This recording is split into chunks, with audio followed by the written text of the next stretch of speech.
আল্লাহর কাছে কৃতজ্ঞতা, আপনাদের প্রতি ভালোবাসা। যারা আমাদের আশপাশে দাঁড়িয়ে বক্তব্য শুনছেন এবং যারা এই প্রোগ্রাম স্থলে বসে আছেন, সবাইকে সালাম এবং শুভেচ্ছা জানাচ্ছি। আসসালামু আলাইকুম।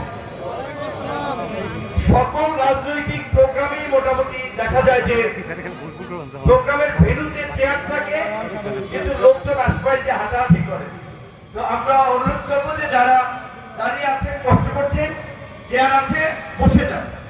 আর হয়তো 10 মিনিট কথা বলা যাবে, তারপরে আমরা নামাজ পড়ে এখানকার স্থানীয় প্রশাসন, সাংবাদিক তাদের সাথে মত বিনিময় করে আমরা ঢাকার উদ্দেশ্যে আবার রওনা দেব। আজকে মানিকগঞ্জের সিংগাইর উপজেলা গণ অধিকার পরিষদের আয়োজনে এই জনসভা। মানিকগঞ্জের সিংগাইর উপজেলা এসে দেখতে পেরেছি যে আজকে বাংলাদেশের রাজনীতিতে যে একটি নতুন আলোচনা জন্ম দিয়েছে, একটি নতুন পথ তৈরি করেছে এবং মানুষকে যে একটি নতুন দিশার সন্ধান দিয়েছে, সেই গণ অধিকার পরিষদের আজকের এখানে আসার ক্ষেত্রে যে সমস্ত নেতৃবৃন্দ ভূমিকা রেখেছেন, যাদের গুরুত্বপূর্ণ অবদান রয়েছে, মানিকগঞ্জের অনেক কৃতি সন্তান এখানে আছেন। আজকের এই প্রোগ্রামে উপস্থিত আছেন গণ অধিকার পরিষদের জেলার সভাপতি জনাব মোহাম্মদ হাসান আলী, সাধারণ সম্পাদক মমিনুর রহমান, সিংগাইর গণ অধিকার পরিষদের সভাপতি আল আমিন, সাধারণ সম্পাদক হাবিবুর রহমান, মানিকগঞ্জ জেলা ছাত্র অধিকার পরিষদের সভাপতি মামুন শেখ, সবুজ হোসেন, যুব অধিকার পরিষদের সভাপতি সোহেল রানা, মোহাম্মদ মোল্লা, শ্রমিক অধিকার পরিষদের সভাপতি মীর লিটন, মোহাম্মদ কাইয়ুম এবং প্রবাসী অধিকার পরিষদ কুয়েত শাখার এবং কেন্দ্রীয় কমিটির সাংগঠনিক সম্পাদক রবিউল হক, মালয়েশিয়ার শাখার শামসুল হক এবং আজকের এই প্রোগ্রামে সার্বিক সহযোগিতা করেছেন সৌদি প্রবাসী মুসা ভাই। আপনাদের সকলকে ধন্যবাদ যে আপনারা দেশে থেকে, দেশের বাইরে থেকে, আমরা যে সময় রাজনীতি করেছি এখন একটা প্রতিকূল সময় কেটে গেছে, কিন্তু 2018 সালে আমরা যখন ঐতিহাসিক কোটা সংস্কার আন্দোলন থেকে, একটা ছাত্র সংগঠন থেকে, যুব সংগঠন, শ্রমিক সংগঠন এবং আজকের এই রাজনৈতিক পট পরিবর্তনের এই জায়গাটিতে এসেছি, এটি আমাদের জন্য কোনো মসৃণ পথ ছিল না, আমাদের জন্য অত্যন্ত বন্ধুর একটি পথ ছিল। এইখানে এসে আমার মনে পড়েছে যে এখনকার আন্দোলনে আপনারা জানেন বিভিন্ন জেলায়, উপজেলায় অনেক ধরনের সমন্বয়ক, অনেক ছাত্র নেতা পরিচয় দেন। আমি মনে করি এখানে এই জেলায় যদি কেউ থেকে থাকে সমন্বয়কদের বড় সমন্বয়ক এখানকার ছাত্র নেতা যে সবুজ মামুন, তারা মামুন ছাত্র নেতা, কিন্তু এই দলের প্রতিষ্ঠা লগ্ন থেকে দল গঠনে তারা ভূমিকা রেখেছে। এখানে আমাদের যুব অধিকার পরিষদের কেন্দ্রীয় সাধারণ সম্পাদক নাদিম ভাই এই মানিকগঞ্জে ছাত্র আন্দোলন থেকে এই সংগঠনের বীজ বপনে পাড়া মহল্লায় ছুটে বেরিয়েছে। এখানকার আমাদের ছাত্র নেতা সবুজ, আপনারা জানেন 2021 সালে স্বাধীনতার সুবর্ণ জয়ন্তীতে মোদী বিরোধী আন্দোলন করতে গিয়ে এই ছাত্র যুব শ্রমিক অধিকার পরিষদের 64 জন নেতা কর্মী গ্রেপ্তার হয়েছিল, নির্মম নিষ্ঠুর নির্যাতনের শিকার হয়েছিল। হেফাজতের সমস্ত আলেম ওলামারা, দেশ বরেণ্য আলেমরা জেলে গিয়েছে। এই সবুজ 1 বছর জেল খেটেছে। এই যে আজকের যে গণ অভ্যুত্থান, আজকের যে পরিবর্তিত পরিস্থিতি, এটা রাতারাতি তৈরি হয় নাই, হঠাৎ করে আসে নাই। এর পেছনে অনেক মানুষের মেহনত রয়েছে, অনেক মানুষের ত্যাগ রয়েছে, অনেক মানুষের স্যাক্রিফাইস রয়েছে, সর্বোপরি রাজনৈতিক দলের দীর্ঘ 16 বছরের সংগ্রাম রয়েছে। কাজী 71-এর মুক্তিযুদ্ধ নিয়ে আওয়ামী লীগ যে ব্যবসা করেছে, চেতনার ব্যবসা, মুক্তিযুদ্ধের একক ঠিকাদার হয়ে গিয়েছিল, এই জুলাই গণ অভ্যুত্থান নিয়ে কেউ চেতনার ব্যবসা করবেন না। এই জুলাই গণ অভ্যুত্থান কোন রাজনৈতিক দল কিংবা কোন ব্যক্তি কোন প্রতিষ্ঠানের একক নেতৃত্বে একক ডাকে হয় নাই। এটি একটি গণ আন্দোলন, গণ অভ্যুত্থান হয়েছে। দল মত নির্বিশেষে সকল শ্রেণী পেশার মানুষ রাজপথে নেমে প্রতিরোধ করে তুলেছিল। বিধায় এই দীর্ঘ 16 বছরের ফ্যাসিস্ট শাসনের অবসান হয়েছে।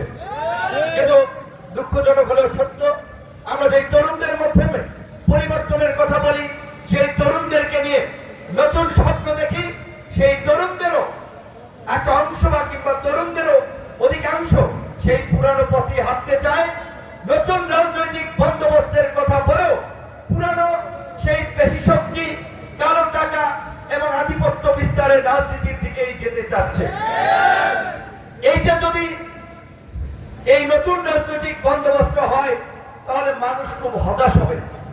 মানুষ 53 বছরে বিভিন্ন রাজনৈতিক দলকে দেখেছে, একাধিক সরকারকে দেখেছে, কিন্তু বাস্তবে এই দেশের বাস্তবতা আমরা দেখেছি, ক্ষমতায় গিয়ে যেই লঙ্কায় যায় সেই রাবণ হয়। কাজে আমরা চাই এই গণ অভ্যুত্থান পরবর্তী আগামীতে যে সরকার গঠিত হবে, তারা জনগণের প্রতি দায়বদ্ধ থাকবে, জনগণের কাছে জবাবদিহি করবে। বিনা ভোটে এমপি হবে না, কেন্দ্র দখল করে উপজেলা চেয়ারম্যান, ইউনিয়ন পরিষদের চেয়ারম্যান হবে না। সেই কারণেই এই সিংহাইয়ের আশা আমাদেরকে।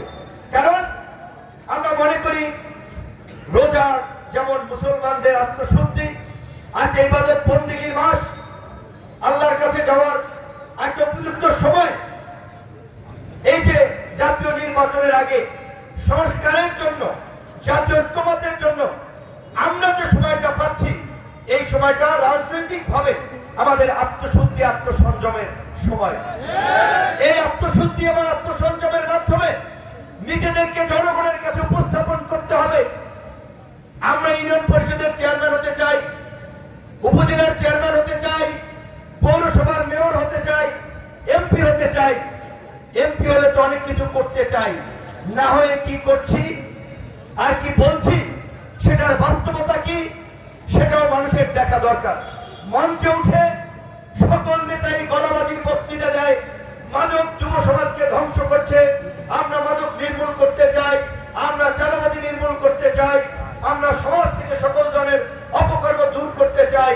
কিন্তু সকল রাজনৈতিক দলের নেতাদের শেলটারি সমাজের চাঁদাবাজি, দখলবাজি, এই দুর্বৃত্তায়ন আবার চলে।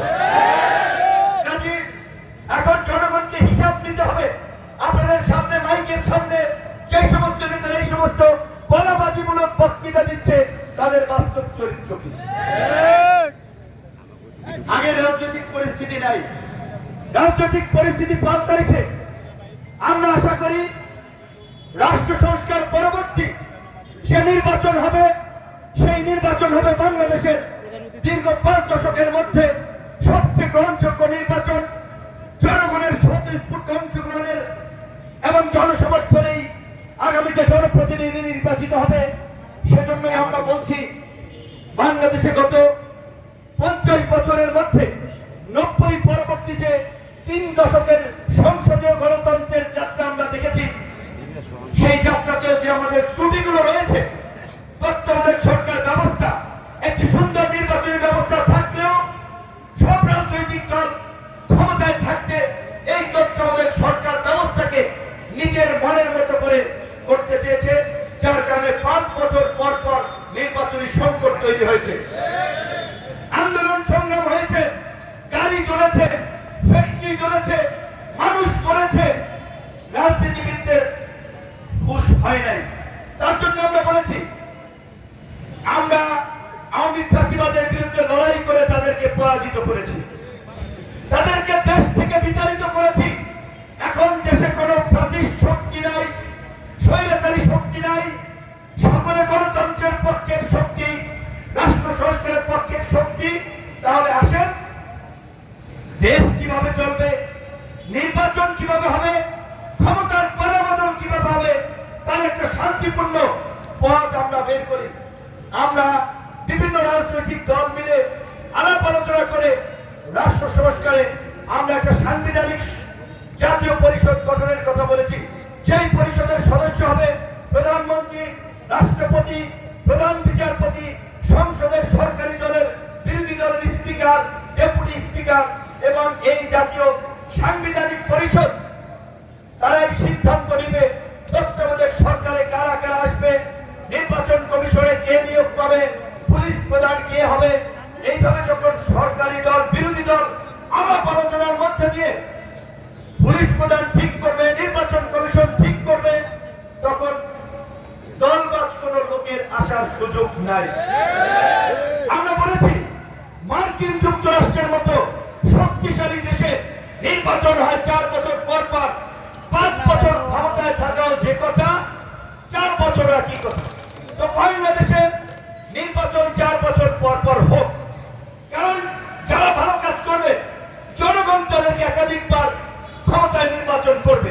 কিন্তু 4 বছর হলে তো কারো সমস্যা হওয়ার কথা না, কারণ 5 বছরও সবার জন্য, 4 বছরও সবার জন্য। আমরা বলছি নির্বাচন 4 বছর পর পর হবে। আমরা বলছি একই ব্যক্তি দলীয় প্রধান, সরকার প্রধান হতে পারে না। দলের স্বাভাবিকভাবেই আমার নেতা কর্মীরা রাজপথে আমার জন্য পুলিশের পিটানি খাইছে, ছাত্রলীগের দৌড়ানি খাইছে, হামলার শিকার হয়েছে, মামলার শিকার হয়েছে।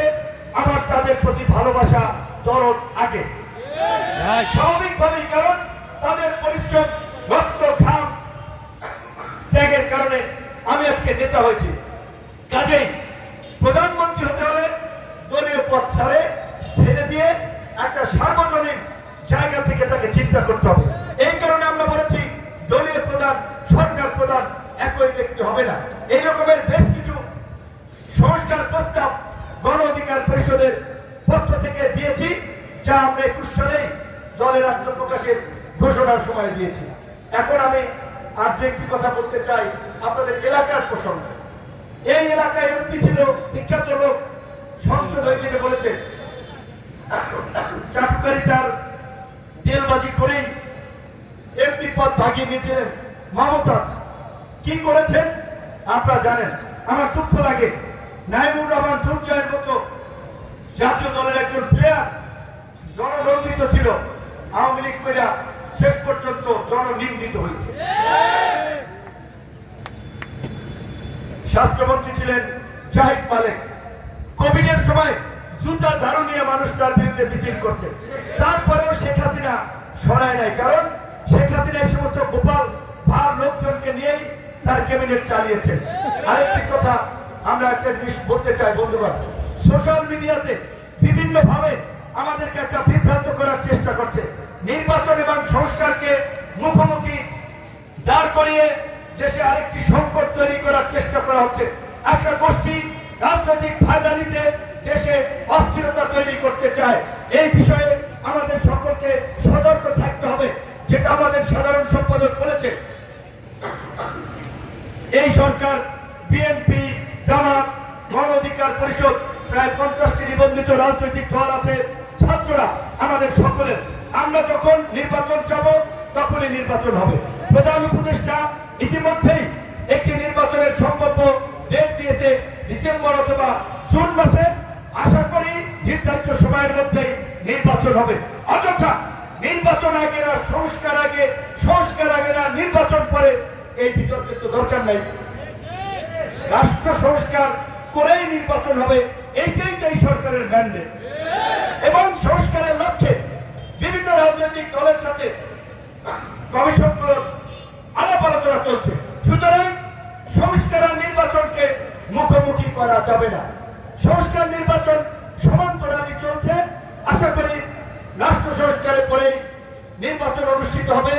এই শিক্ষাহীন কথা মানিকগঞ্জের প্রত্যেকটি আসন থেকে গণ অধিকার পরিষদ প্রার্থী দেবে, অন্যান্য রাজনৈতিক দল প্রার্থী দেবে। আপনারা যাদেরকে ভালোবাসেন, সমর্থন করেন, যাদেরকে ভালো লাগে তাদেরকে আপনারা ভোট দিয়ে নির্বাচিত করেন। গণ অধিকার পরিষদ আগামীতে বলেছে দেশের মানুষের দীর্ঘদিন ধরে যে বিকল্প রাজনীতির আকাঙ্ক্ষা, নতুন নেতৃত্বের প্রতি আগ্রহ, সেই জায়গা থেকে গণ অধিকার পরিষদ 300 আসনে প্রার্থী দেবে এবং খুব শীঘ্রই গণ অধিকার পরিষদের 100 প্রার্থী ঘোষণা করা হবে ইনশাআল্লাহ। সবাই ভালো থাকবেন। সকলের কাছে তো ভালোবাসা চাই। গ্রামেও গণসংযোগ করে করেছিলাম ধুলাবালির মধ্যে, যে কারণে ওরা বসে গেছে, কথা বলতে গেলে একটু কাছে আসে। আজকের মতো বিদায় নিচ্ছি। আমার শীঘ্রই মানিকগঞ্জের কোনো প্রোগ্রামে দেখা হবে ইনশাআল্লাহ। আসসালামু আলাইকুম।